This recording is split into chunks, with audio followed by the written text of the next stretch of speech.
Saludos a todos y bienvenidos a Journeyman Abridged con pollo picante sobre otra violencia. Me llamo y eres cosmovsgoku. Grita para mí. Greetings to you too. And welcome back to yet another Journeyman Abridged video. I know it's been a little while since we've done one of these. It's been, I don't know when the last video released at the time of recording. And I know we're between episode releases, but while we're working around in the background on those, we wanted to bring you something new. So, what in the ever-loving fuck have I agreed to today? Oh, joy of fucking joys. Oh, you cool. have agreed to our take on hot ones using our own hot sauces. Yeah, I'm gonna die. So let's see what happens. I have no idea what any of these sauces are. Except the ones that I do know. So before we get started, a word from our sponsor. Green chili sauce goes great on tacos. Green chili sauce that goes great on tacos. A product of Saban Brands. I have no idea what these questions are, by the way. Probably a bit of an introduction. Who am I? What am I? I'm cosmovsgoku. This is a good friend of mine. Huge fan of the channel, and I'm so glad that he was able to join us. I voice so many characters in Journeyman. It's easier to list the characters I don't voice, but if you enjoy what we do here, if you want to see more of these, if you want to see more interviews, if you want to see other cast members run the gauntlet, let us know in the comment section below. Subscribe anyway, because it'll be a good time, and you're going to have a great time watching all the videos we have anyway. And with that said and done, what questions do we have? We have questions that I have written, and we shall begin with number 1. Easy. Starting this side, going to this side. Do not start from this side, going to the other side, unless you want to be Tom Holland. Let's begin with question 1, but first, eat. Oh, they're crunchy today. Yes, they are. That's Nice good. and soft in the middle. For clarity, we're doing chicken fingers, not wings, just because, quite frankly, it's just easy to clean up and it's easier to cook them through properly, rather than risking it all with wings. So if we do appear to be drinking more, it's not because we can't handle the spice, but it's also because we've got chicken crumbs stuck in our throats.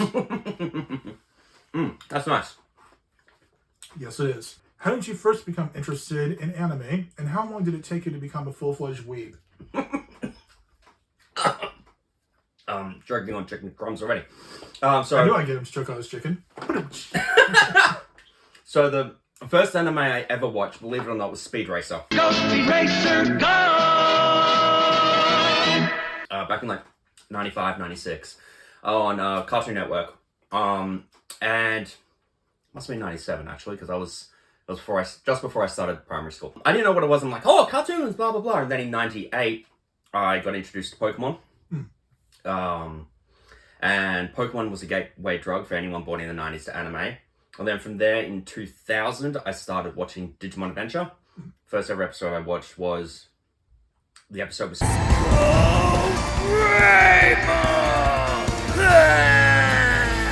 I think is episode 14. If I'm wrong, it's probably going to be an asterisk footage somewhere on the everything. And then soon after that, I started watching Dragon Ball Z. And by that point, I fell in love with the art style that is anime. And it just kind of snowballed from there. I started taking greater interest in Japanese culture, within pop culture as well. And I basically haven't stopped at all. It's been one weeb obsession to the next. And Impolite By and I are at the moment working our way through My Hero Academia, and we just finished the most recent season of Demon Slayer. Excellent. Being born in the 80s, I got into hentai. But that's irrelevant. So, question 2, finger 2. Alrighty. Got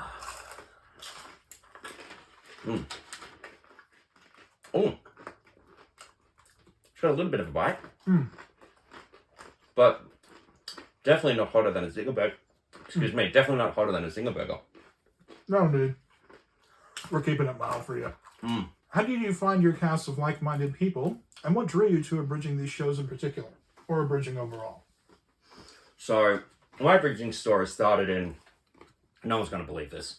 Back in 2007, my best friend, Trunks SS3, and I were playing Halo Combat Evolved, and we were just, for one reason or another, just ramming warthogs into each other on a Blood Gulch. We paused it, and he just turned to me and said, "Hey, You wanna buy some death sticks? And I'm like, yeah, okay. What do you want to do? And we decided to do Sonic X, the Abridged series, which, admittedly, I've done everything I can to purge from the internet because it was very, very problematic. I was a lot less educated, and a lot of really, really horrible, really, really cruel dialogue was in there, and I'm not proud of it. But that was my first foray, and we started from the Cosmo arc. Yes, not in reference, of course, to Cosmo vs. Goku, but we started from the Cosmo arc, and we did to the end of Sonic X, which I believe that's like episode 52, 53 of Sonic X. Then we went back to the start, and we started working our way from the very start of the series. And we got most of the way through. We completed the Sonic Adventure 2 arc, and we did one episode after that. And then my external hard drive died, which is where everything was.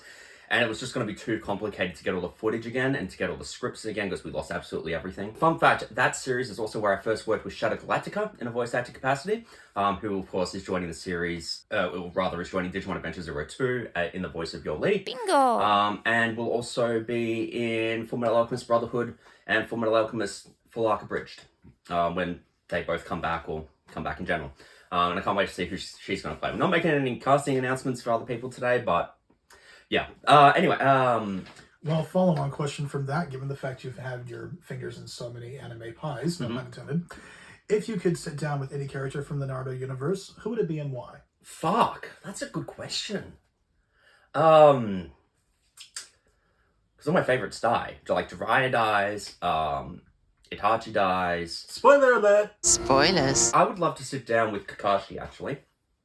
I think Kakashi's got a very, very interesting worldview. In my opinion, really, Kakashi is the main character. Everything happens because of what happens in Kakashi's life. Allows the story to happen. Yeah, I think it'd be, it'd be really fun to sit down with the 6th Hokage. Nice. Sorry. And I'm glad you didn't just say Sasuke. Sasuke. So that was just how I got started. And then we were going to do Digimon after Sonic X. And the day, either the day of, day before, or day after, I can't remember, the details are blurry in that regard, we were going to start recording Team 4-Star, or people involved with Team 4-Star, like Little Karibo, I believe Shady Vox was in that as well, released the first episode, or the only episode, of Abridgimon, not counting Abridgimon the movie, when Broly, and we're like, well, fuck, what do we do now?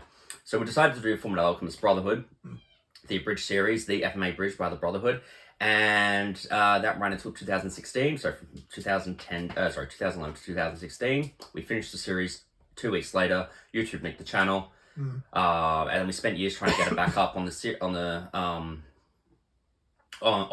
internet. Nothing we did worked, so we gave up.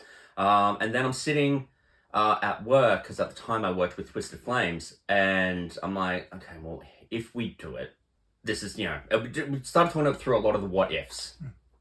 And then, like, we nailed down some of the casting, just in theory, like, who would we like to play, blah, blah, blah.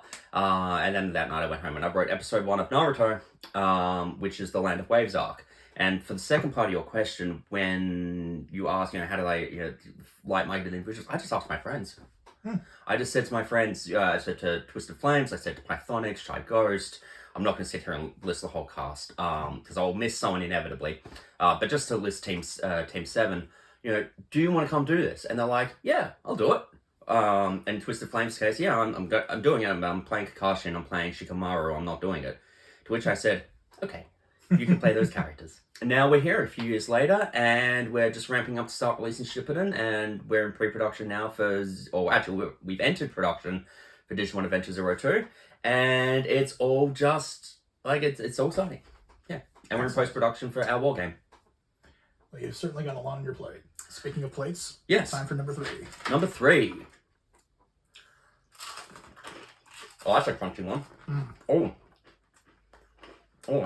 that's nice. That's number 3 is the equivalent of about a Zinger burger, I would say. I think I answered your previous question in detail. I think I hit all the points. Well, question 3. Another bit of a layered one, but sounds like it's going to get a good answer. I imagine that doing this for so long, you might interact with your fellow cast members the way your characters would. Does this happen naturally, or do you sometimes catch yourself? Shit, that's hitting me hard. I'm saying number 3, what the fuck? I don't really interact with them in character, but I will often do quotes back and forth with people. Because I have noticed you and Twisted Flames, whenever you talk to each other, there is kind of that dialogue exchange that's reflected in the Abridged series, or even vice versa. Yeah, I think it's just because the characters become so ingrained with who we are now as people. And he's probably going to get pissed off at me for saying that. Because we've been playing these characters so long, and a lot of the planning and stuff, like we've written well into Shippuden. You can't see it on camera. But for your sake, as you can see, Naruto's got 72 volumes. We've written up to volume 54. The end of 54 started volume 55. He's got a pretty big shelf, guys, so...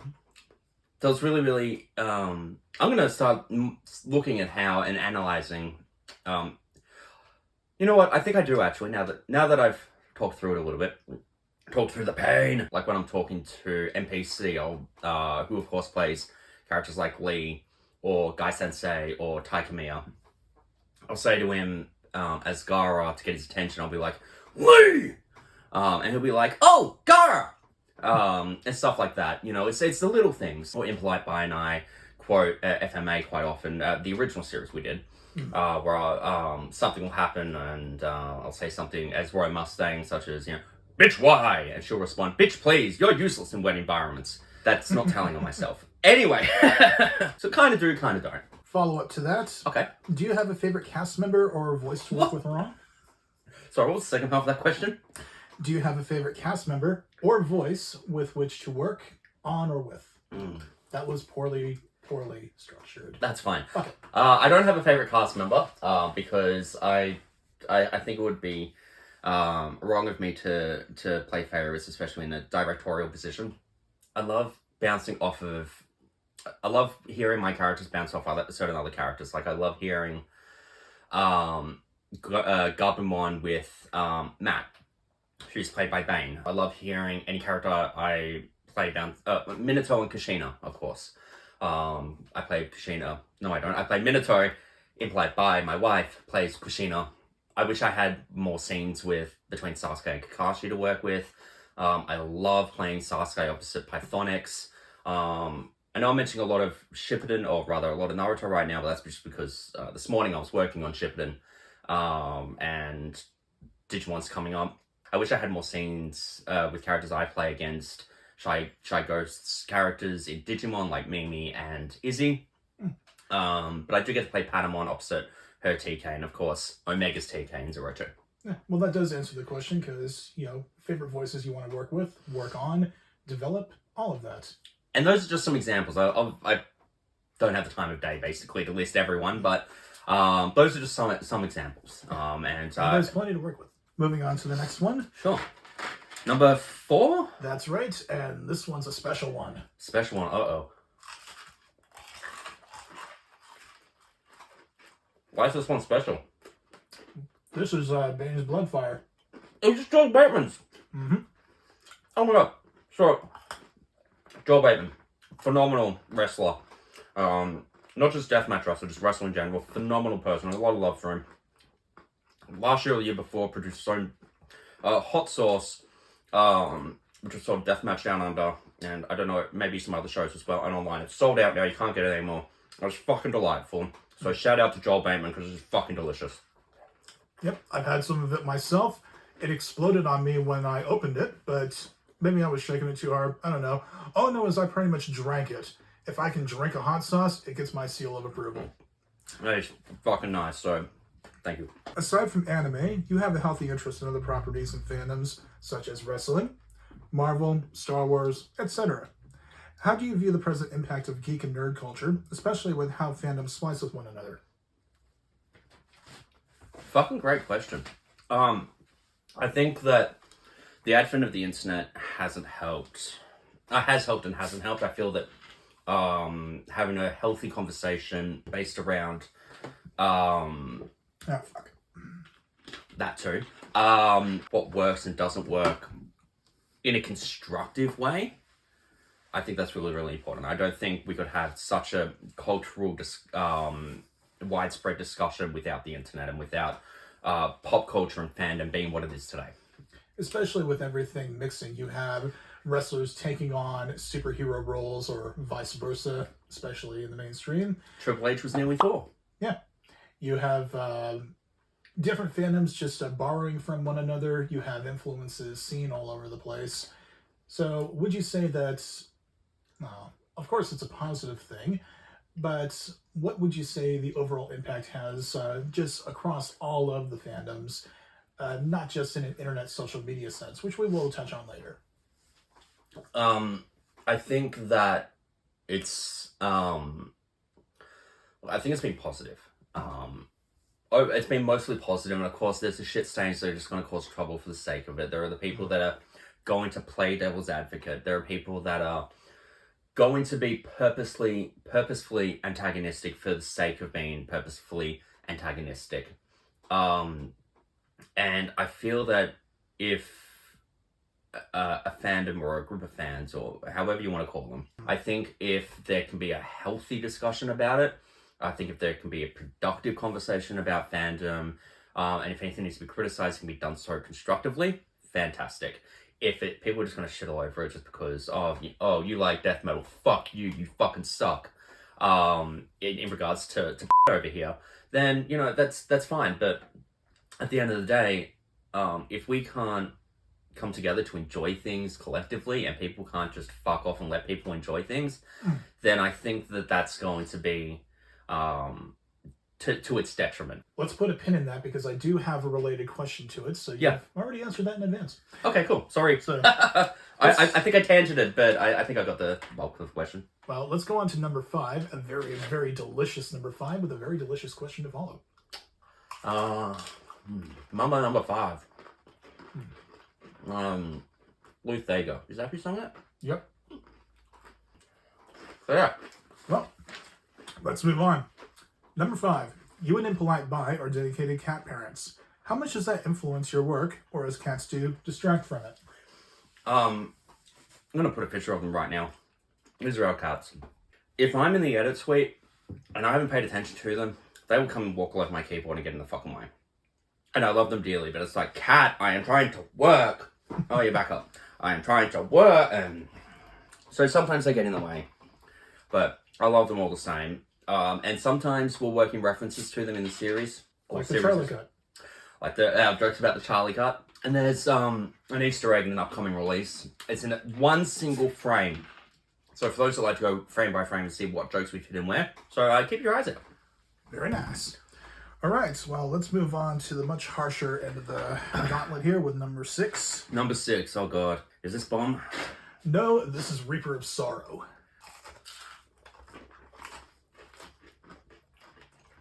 Got a bit of a fruity taste. Yep. It's basically a Sriracha with Carolina Reapers. And none of the gums that come in Sriracha, so more natural tasting and better flavor as far as I'm concerned.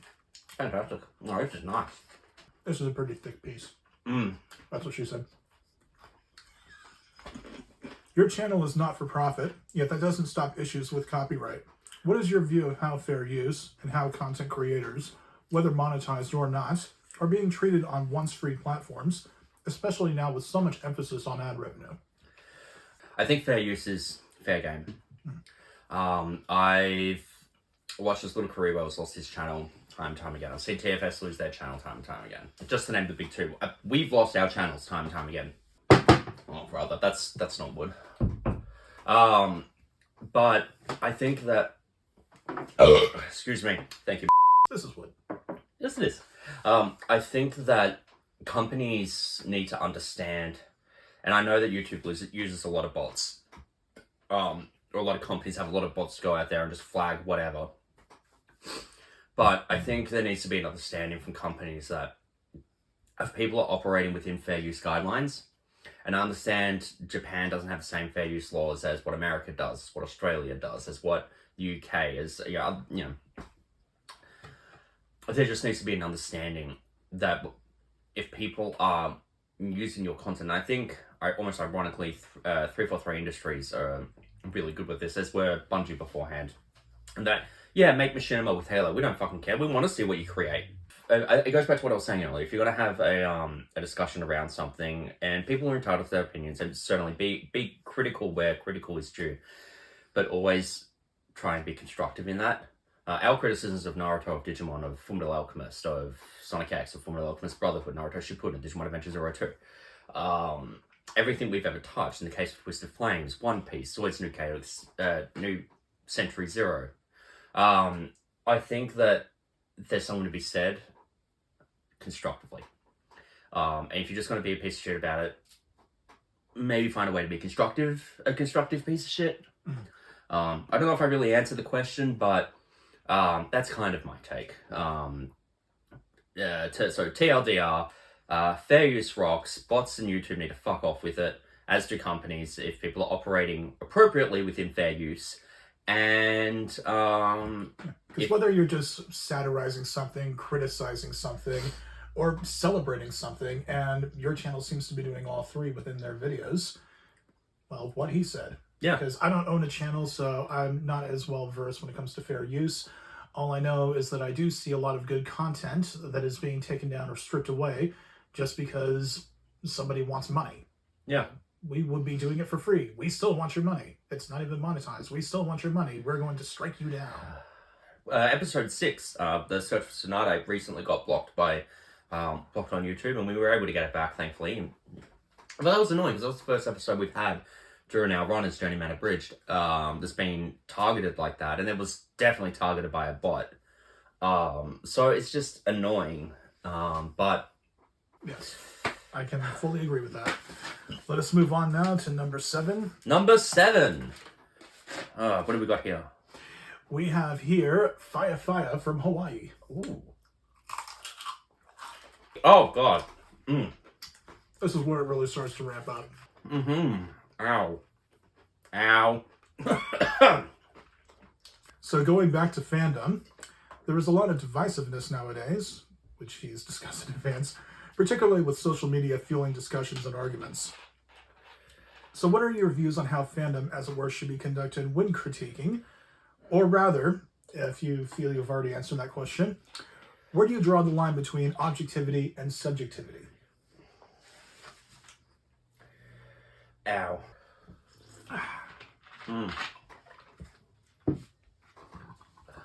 That's milk, by the way. We're not doing water because water and spice... Come on, guys. It's like putting water on a grease fire. Sometimes it can have a cooling effect, but ultimately the fire just comes back. Although I personally like to just let it ride. But again, crummy food, crumbs sticking in your throat, they do need to be purged. Objectivity versus subjectivity.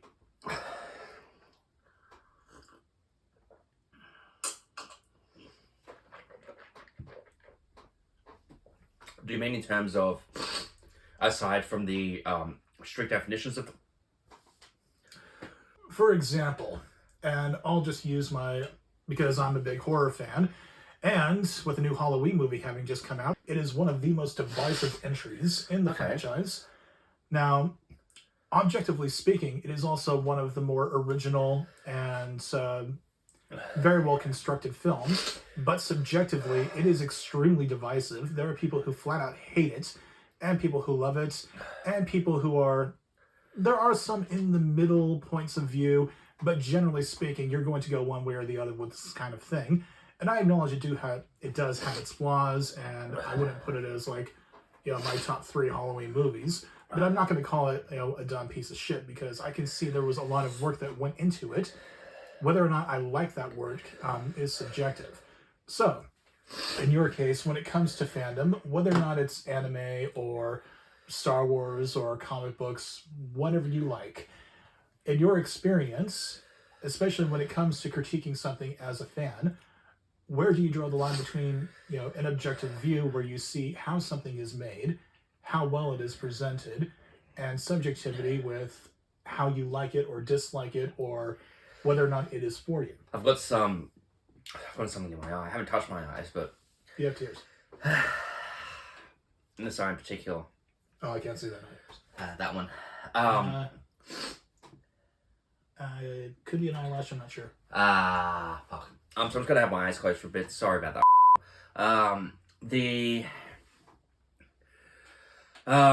So I think... Objectivity. Okay, the MCU. Melbourne. Marvel Cinematic Universe is The Marvel Cinematic Universe the most successful film franchise of all time. That's not going to change anytime soon. It's made the most money out of any film franchise. It's got some of the most prolific movie stars in it of all time. There's so many cinematic filmic entries have made over $2 billion. Fucking hell, my eye. Was that the bomb? No, that one's next. Fuck. Okay, objectively, it's successful. And objectively, it's clearly very, very well liked. And objectively, it can do no wrong. Subjectively, on an individual basis, some entries are going to be worse than the others. Some are going to be better than others. I think Infinity War is a better film than Endgame, for example. The weakest film, aside from The Incredible Hulk, is Thor: The Dark World. It's not bad by any means, it's just fucking boring, and a lot of Chris Eccleston's stuff got cut, and that's obvious because Malekith is really two-dimensional and it doesn't help the story. Use our own content. Episode 1, I'm sorry, I've still got my eyes closed. Episode 1 of Naruto is so... At the time, we thought it was fucking amazing, you know, hit everything, blah, blah, blah. I'm working on episode 1 of Shippuden right now, which is currently in post-production. Excuse me. For release sometime early next year. Not the 10th, that's when episode 0 of Shippuden's releasing. 10th of January. But it'll release after... Anyway. Comparing the two, both objectively and subjectively, episode 1 of Shippuden shits all over episode 1 of Naruto in every capacity. But objectively, you could also look at them as two different projects, with a start, middle, and end, between Naruto and Naruto Shippuden, but also the episode itself, start, middle, and end. Looking at them individually, objectively, at the time of production, we did the best we could. In every facet, whether it was acting, writing, editing, directing, it's so much. Did I get that right? Did I get objectively and subjectively the right way around? Right. You know, with objectively, it's you're recognizing that actual work went into something. You know, people are doing their best to present you with a story, a film, a TV show, a comic, or, you know, an abridged series that entertains you, that knows what it's talking about, that has everything drawn from its source material or written out, you know, with originality to its best possible capability. Subjectively is whether or not you like it. Thank you. Yeah. But you shouldn't be a dick about it and say, I don't know, The Last Jedi is the worst movie of all time because you didn't like it. No, there is a whole lot of things that went in there to make it look good. Oh yeah, the Holdo maneuver is chef's kiss. Yeah, whereas something like, I don't know, Deep Blue Sea 2, yeah, subjectively you can enjoy it as a shitty shark movie, but objectively it's quite clearly a direct-to-video POS, and the people making it knew that. Yeah, Sharknado, another example. I think that, now that I can actually go to my eye again, objectively, episode 1 of Naruto, we went out of our way to do something differently to any other content creator that had touched that content before, so that way we could put our own stamp on it. Subjectively, it pisses me the fuck off, because looking back, there's so much I would change about the way we told that story. We're not remaking episode 1 of Naruto, I'm not doing that. So basically, the summarization I think both of us can agree on is, you can like or dislike something, but let's not deny the actual work that went into it when actual work is put into it. Yeah. Well, you were concerned about the bomb, so let's do it. Once again, I've never had this. I've had up until here before, and I've tapped out every single... I just got it on my finger. Oh, man, what have I done? For fuck's sake. Alright, you ready? Yep.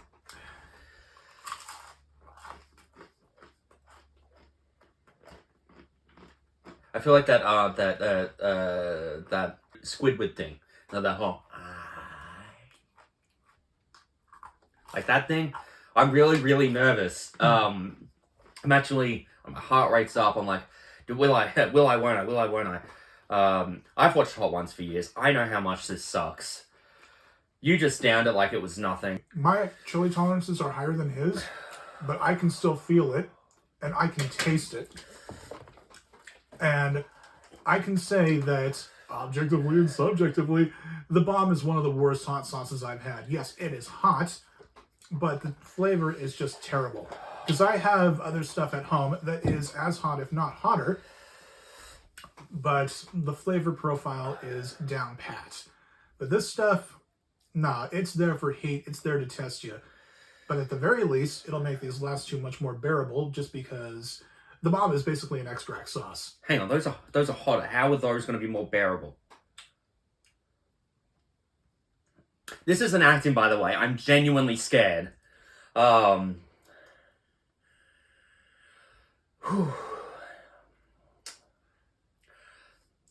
a bite in the super heat of it without atrocity so you cannot resist. I'm just waiting for Impolite Bite to sorry. walk in right now and just say, "Eat it, you coward." Eat it, you coward! Do I have to eat the whole thing? Or just a bite? Okay, Just eat it until you feel like your head's about to explode.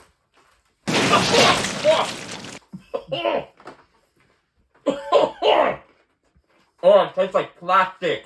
Like dreadful.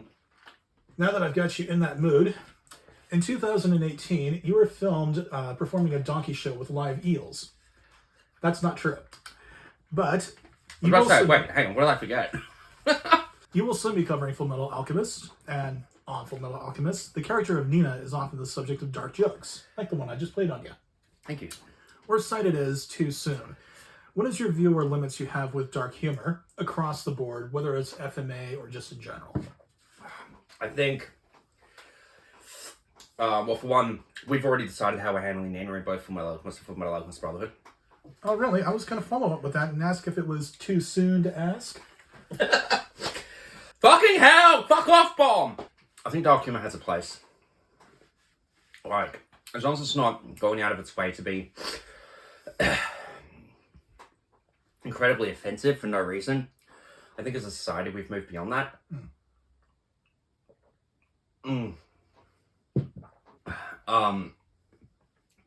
But my tongue hurts, but it's not fucking up my throat as much as I thought it would. For the first time that's been said to me. Today. I think I can't talk.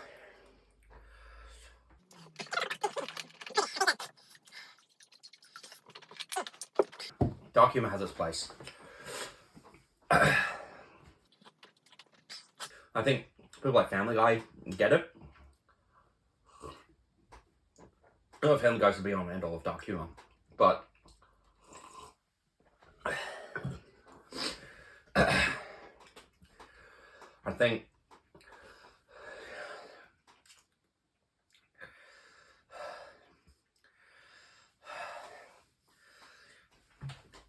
I'm genuinely struggling. You said the rest are cooldown? I didn't say the next one's a cooldown.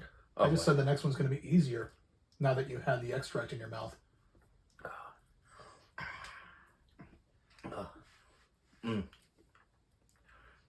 I think that I'm not going to repeat myself again, but there's a line, I think, between telling dark humor jokes. Perfect example, because I just saw it on the bookshelf there. The Suicide Squad. When they're walking through the village. And Peacemaker, John Cena's character, and Idris Elba's character are going through and they're massacring everybody in the village, and then it's revealed that they're actually the good guys and that they need to help them. Good dark humor. Or at the very end of episode 1 of Yu-Gi-Oh! The Abridged series, Grandpa waking up from a coma and being like, I wet myself. Another example of dark humor. How do people have this?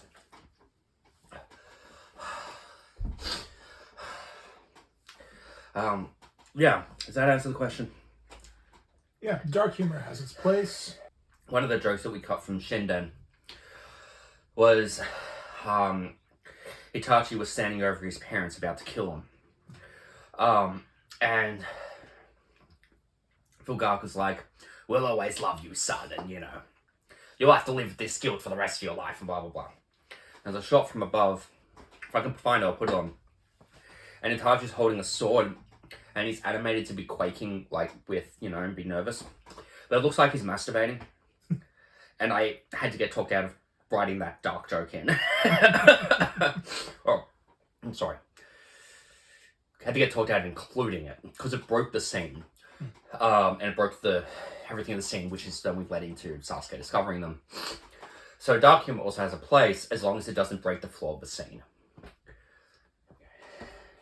Well, we'll get back to dark humor later on, but first, since you're now feeling extreme regrets, let us move on to Extreme! Extreme! Extreme! regrets. Oh boy. How much hotter? Oh my god. That's not... Oh my god. Okay, so how much hotter than bomb is this? Nearly 8 times. Enjoy. I'm gonna watch you eat this. Oh, it's delicious. As you can tell, one of us has gone this far before. The other hasn't. I'm trying to figure out if I want to do this more to myself. Is this going to fuck me up as much as Bomb did? This one will, but that one, nah. Which end do you think I should go through first? The more seeped inside or the more glopped on side? Yes. Enter it on your keypad now. Do, do, do, do, do, do, do. Oh, fuck it.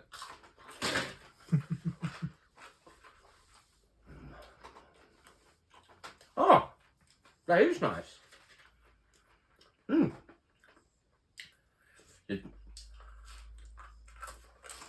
Uh-oh, I my lips. Yeah, you gotta be careful about that. Mm. Well, while you're dealing Dying. with that, you've had a hand in acting, directing, excuse me, voice work, and wrestling. What got you started into these arts? What would be your favorite or least favorite role? And what has been your career-defining moment up to this point? I don't feel that sauce at all. I got started when I was 5 years old. I was in a Christmas play, or musical type thing. I played the triangle, I believe. I wore a white shirt and a black bow tie. It was my first acting experience ever. I just fell in love with the arts. You know, I've gone through life, various jobs, high school, primary school. For non-Australians, elementary school, middle school, high school, grade school. I didn't go to college. I didn't go to university. But the one thing I've never had an aversion to doing is being creative. I love acting. I've always loved acting. I've always loved being a creative person my entire life. And that's never changed. It's the thing I've never felt any kind of pressure to not do. I've never felt any pushback internally. Going to work sometimes, oh, I can't be fucked.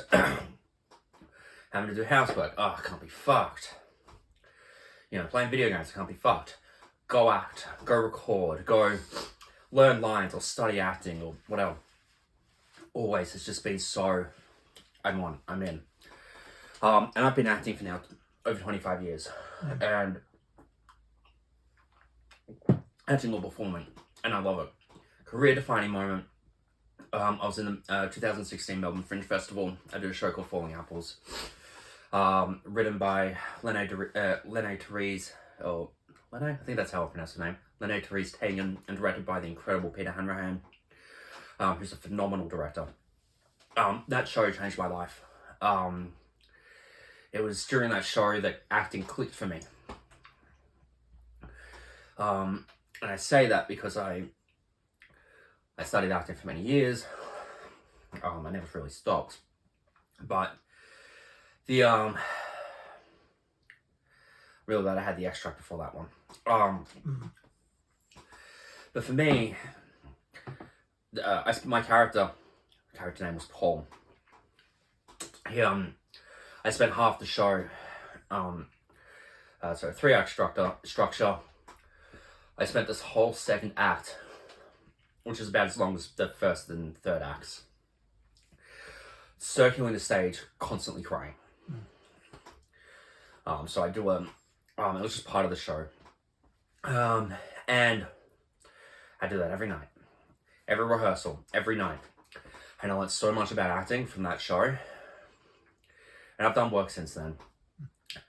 But I think that my work in that show is probably in terms of physical work I've done, it's the work I'm most proud of, and most career defining. In terms of voice work,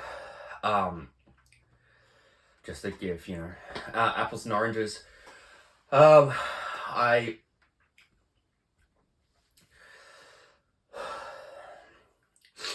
work I did in Shinden,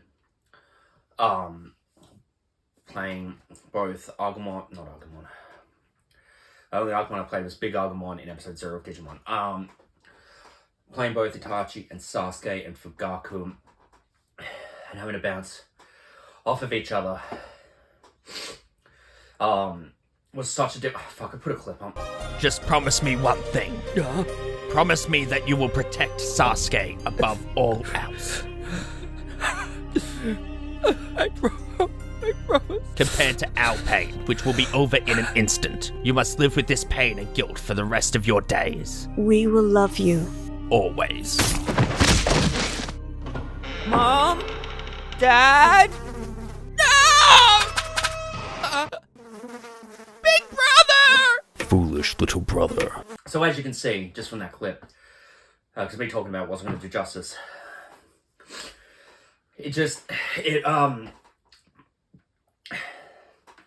that was a struggle, and I really, I felt that I came way better voice actor from having done that episode. Do you have a dream project that you would like to pursue at some stage, or an envisioning of it? Remounting Fullmetal Alchemist. I've wanted to remake Fullmetal Alchemist for years in the style that we do now. I've always wanted to touch Digimon Adventure 02, so I'm glad that we finally get to. I've never seen Shippuden done start to finish. That's just in terms of that stuff, and I'm gesturing over here because I've got the entire Naruto manga, and I've got the entire Fullmetal Alchemist manga over here, and the Digimon anime is over here, over there. But aside from that, I'd love to be the Doctor in Doctor Who. I would love to be the Doctor, officially the Doctor. I'd love to be in the MCU as a superhero, like not an extra. When I say this, I'm not talking about being an extra. I'd love to be in the MCU. I'd love to be in the DCU. I'd love to be in all of these projects and worlds and universes I've grown up loving and admiring and learning from. If I could do that, then that would be my dream project, to be MCU, DCU, Star Wars, to be an official voice actor, and the capacity for anime and the capacity for such doesn't exist in Australia, and I would love to somehow find a way to make that a possibility in Australia, because we've got so much fucking talent here, and I don't think it's particularly fair that everyone in the US and UK get all these opportunities to pursue such a creative career, and we get nothing here in terms of the anime dubbing community, and I think we deserve it. Like, obviously we produce our own television series, Neighbours, probably our biggest cultural phenomenon export ever. Mad Max in terms of films. There's so much. Priscilla, Queen of the Desert, Home and Away, Bluey is made on the Gold Coast, or at least in Queensland. Like, there's so much going out of the country, and we've got so many fucking phenomenal talent here, having studied everywhere between NIDA, WAPA, everywhere in between, up and down, sideways. I know so many people. I'm friends with James Bolton, who just played Jeff Jarrett on NBC's Young Rock. And just watching him being able to go out and have that opportunity was fucking amazing. And I was so proud of him. And I think that this country needs to have more opportunities involved with it. And in terms of long-term goals, I'm finally getting to the point. In terms of long-term goals, that would be mine, to be able to have an anime dubbing community here, whether it's, in one of the territories, in any of the states, any of the capital territories, whether it's in fucking Alice Springs, I don't care. We've got talent, and people should be able to have those opportunities. Absolutely. And failing all that, I want to go and be a driver on the island of Sodor. That'll work. Yeah. That was my first ever dream, to work on the island of Sodor. So make me and Thomas. Anyway. Sorry, I don't know if that answered the question, but I was rambling because I was suffering that Well, sauce. That answered it beautifully. Now you get to enjoy something else. We're going to be doing our last dab Oh god. with COVID-19 wait, what Delta the fuck? variant. What the fuck is that? I'll read you the ingredients for those who are interested. We have Carolina Reaper, Savina Habanero, Boot Jalakia, Yellow 7-Pot, Moruga Scorpion Chili, Chocolate Bootla, Capsaicin Crystal, orange, vinegar, garlic, lime, ginger, onion, thyme, coriander, salt, food acid, dimethyl sulfoxide, which I presume is a preservative. So it's lab tested at 3.3 million Scovilles, and as it says on the bottle here, it'll lock you down, fuck up your life, and make you its bitch. Keep away from children, old people, and idiots. So as We're we're accepting idiots, ourselves. may I, before we, I am actually shooting myself. Like, let's get a, like, I know we've already introduced the sauce, but let's have a close up. There we go. I don't know if that's in frame or not, but I am actually terrified. And quick disclaimer that the sauce isn't making fun of the pandemic at all. It's very, very serious. But I think, but in classic Australian larrikin humor, Dark humor. dark humor, going back to what we talked about earlier, this is COVID-19 Delta variant. It cannot be braided from Uncle Mungo's in Australia. Right, so let's do a last dab. I will do mine first. No, what? I'm going to do yours first. There's your dab. There's mine. Now, I know it's tradition on Hot Ones that the guests do their own dab and the host do his own dab, but, well, I'm insane. Are you going to lick that off your finger? I'm not licking your finger. I'm not doing it, no. Yeah, he's insane. So you know how I was scared about the bomb? Yeah, biochemically, this is over 3 million times. Like, the bomb is 135, this is 3.3. This is actually the equivalent of police-grade pepper spray. So if you'd like to visit Uncle Mungo's on social media, they have a website, a Facebook, and an Instagram. Cheers.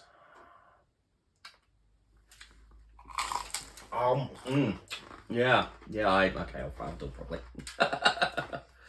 Oh, you can flip it on the floor, dude. Your cats might find it. Yeah, good point. Oh, God. Just gonna have some of your excess. Thank you.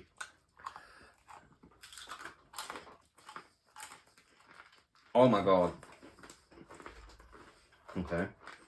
I tasted it a little bit.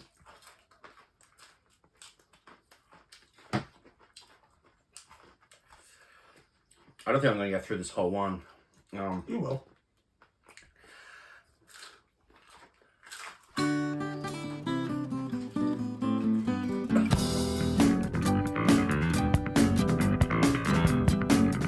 Oh, like the bomb on steroids. So, over the past year or so, you've gradually become a chili head, just like me. You're still getting there when it comes to tolerances, but how far do you want to take your tolerances, and what is your comfort zone now? That's not too bad, actually, now that it's settled. You're right, but it was a bit of a cool down from the bomb. Want to have some more? No. No, thank you. There's some right there. Just lap it up with your finger. Oh! Back of the neck. Back of the neck. For that matter, what is your favorite cuisine? So, I want to keep getting better at hot sauces. I don't think I am. And better, even if I jumped in the deep end. Jumped in the deep end today. This one's a bit more gradual than the bomb, by the way. I want to keep building my tolerance. And see where I end up. Favorite cuisine? Impolite Pie makes the best fucking pancakes. She does. I could have them any day of the week. That's what my wife's cooking. I'm not just saying that because I'm married to her, because she's fucking amazing. As a friend of both of them, I can confirm she does make some great stuff. Right. Bonus round! Wait, what? So, bonus round. I From agreed to 10 questions. You only have 7. Okay. But these are from your fellow cast members, who are all anonymous. So, you're free to guess who they are. But I'm just going to read. So, answer as quickly as you like. So, is it pronounced Willis or Wallace? And why is it Willis? Alright, so that's from 2.0 Bar. It's Wallace. Original Japanese version is Wallace. I don't know why Saban Brands changed it to Willis. Same syllables, similar mouth movements, same amount of flaps. Still in my first mug, by the way, folks. But in our series, his name is Wallace. Because in Kisner, he's listed on a laptop and an email on Izzy's laptop as Wallace. So that's what we're going with. Sorry, 2.0. Number 2. Why do all your characters sound the same? Why not just cast yourself as everyone forever? Fuck off, Flames.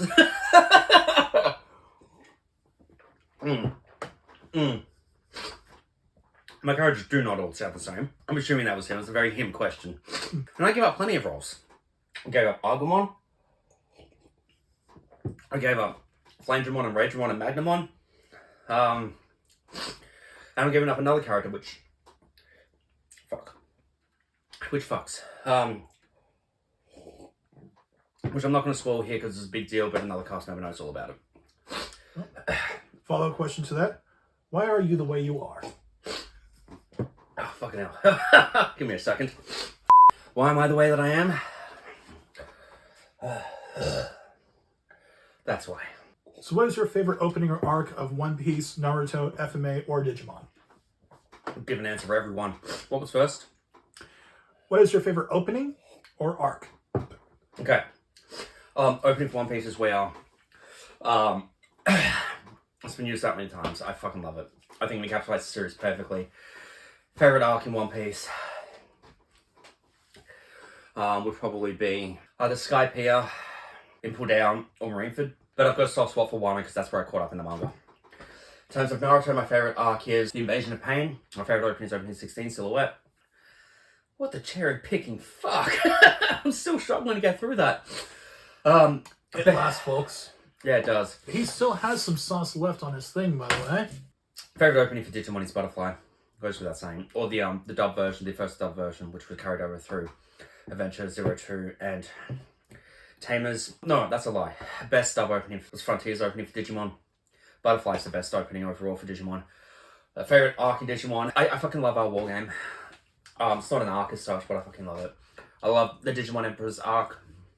As a character arc, I don't know if it counts, but that's what I'm saying. And I love Digimon the movie, both the dub version and all 3 parts of it in the original Japanese version. In terms of Full Metal Alchemist, doesn't really have an arc, but my favourite opening would be Link by Luck and Shield, or Ready Steady Go, also by Luck and Shield. That's a good one. Yes, it is. And in terms of Brotherhood, Golden Time Lover, Sunken Sentimental, and also again by Yui. But I've also got a soft spot for Rain. Again, FMA doesn't really have any arcs, but I've watched The Promised Day that many times, especially the final fight against Father. And I think the original series is something really fucking special with both Hughes's death and with Nina and Alexander. So, as controversial as that is, then. And I think, I answered previously for Naruto Shippuden. For Naruto, favorite arc would be Forest of Death, and of course, Go Fighting Dreamers. Or Remember. What is the hardest part of running an abridged group and the funniest? Hardest part is getting everyone's schedules lined up. Basically, everyone's got from November through to next April off, just because we've been working so hard this year that everyone's just getting a fuck ton of time off, and that's well deserved, and we're not going to fall behind because of it. But the hardest part is definitely linking up calendars and not forgetting that I've got a scheduled meeting. I'm so sorry, Omega. I'm so sorry, Bane, and I'm so sorry, Cheese Pizza 13. And I'm so sorry to Demi-Star Cosplay. That one time I remembered, but I got the time wrong by an hour because time differences. And Demi-Star Cosplay was at the shops when I called. But the funniest is just all the jokes and all the banter, and I just feel like I've got this really, really almost an in-speak to be able to work with these people, and a shout out to people I haven't worked with before or who no longer work with us as well, whether that was on Sonic S the Abridged series, whether that was on Fullmetal Alchemist Brotherhood, the Abridged series by the Brotherhood, whether that was on Naruto Full Arc Abridged, Digimon Adventure Full Arc Abridged, whether that's going into Naruto Shippuden Full Arc Abridged, Digimon Adventure 02 Full Arc Abridged, whether you're or not you're coming back for Full Metal Alchemist Brotherhood and Full Metal Alchemist, or if we have to recast those roles, I don't care. I'm just fucking glad to have all their friends, and that's both the funniest and the funnest, because I get to spend all this awesome time making jokes with my friends. In relation to that, how often do your sessions run on time, and how important is functionality? Was that from Shy Ghost? That was from Shy Ghost to Pythonics, I swear. Actually, no, it was probably from Twisted Flames. So, sessions will often run long, and it's for no, like, Twisted Flames and I, for example, often have, like, 6-hour sessions.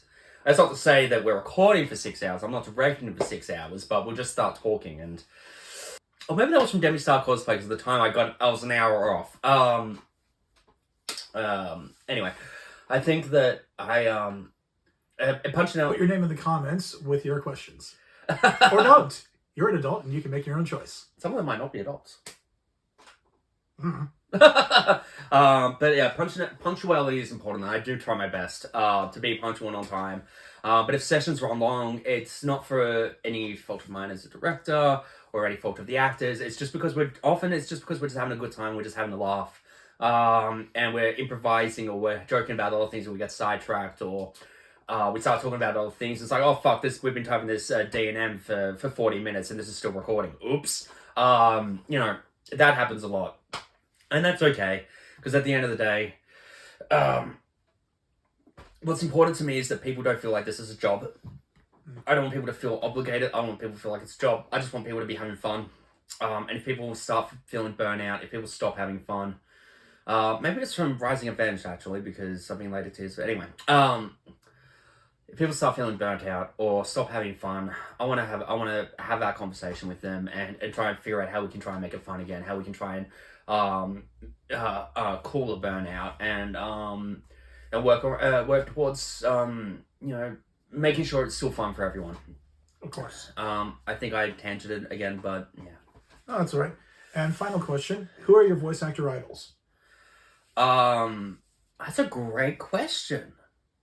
Whoever asked that question, thank you. I mean, I'll see it obviously when this goes to edit, but that's a fucking great question. For the longest time, I looked up to the former voice of Broly and the voice of Dub Edward Elric. I'm not going to say his name.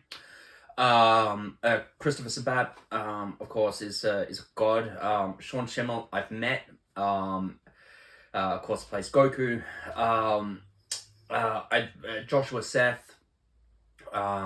Mona Marshall, what a fucking phenomenal range on her. Yuri Lowenthal, of course, voice of Dub Sasuke. I based so much of my performance on him. Steve Bloom, of course, one of the most iconic voices of all time. Billy West. What's his name? Mel Blanc. Mel Blanc, thank you. Mel Blanc, of course, royalty. Like, there's too many to name.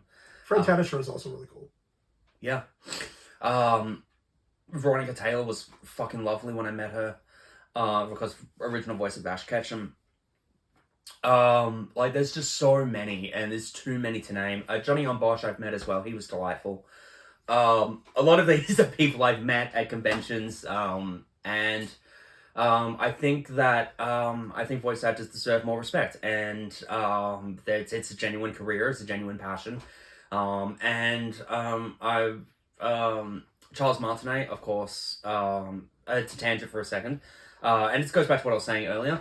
Voice actors should always be hired for voice roles. Hollywood needs to stop casting movie stars for roles of voice actors, or if they're going to use voice actors, build them as such. Don't cast Chris Pratt when Charles Martinet's right there. Don't cast Colleen O'Shaughnessy, who plays Tails in the game, as Tails in the two Sonic films, and presumably moving forward, and then don't put her on the poster. James Marsden, Ben Schwartz, and Idris Elba are all on the poster, but Colleen O'Shaughnessy isn't. Now, granted, that might be due to contracts, that might be due to things behind closed doors we're not aware of, but I looked at the poster and I'm like, where the fuck is Colleen O'Shaughnessy's name? Colleen O'Shaughnessy, of course, also plays Sora in Digimon.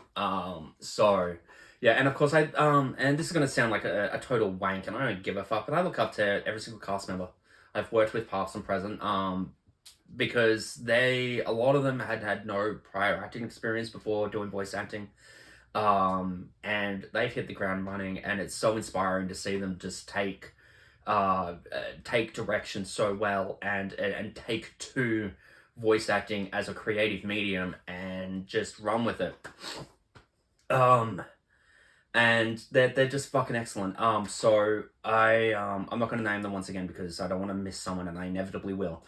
But in no way do I look up to myself, because that's just stupid, but I look up to every single other member of the cast I work with now, will work with in the future, have worked with in the past on any of previous projects. I look up to TFS because of all the work, like, they changed the game with Abridged series creation. Little Karibo created the medium. None of us would be doing this today if it wasn't for him. Of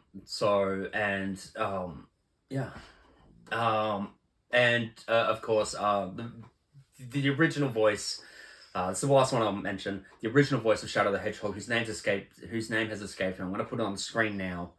Who played Shadow the Hedgehog in Sonic Adventure 2. My favorite video game of all time, and of course, my favorite non-human fictional character of all time as well. So, yeah, those are all my, and I could go on. Dan Green, Eric Stewart,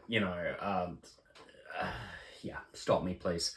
And everyone in The Simpsons, fuck, every single person involved with The Simpsons, just the voices of our child, I can't speak for you, of course, but voices of my childhood, 30 years, 34 years, whatever.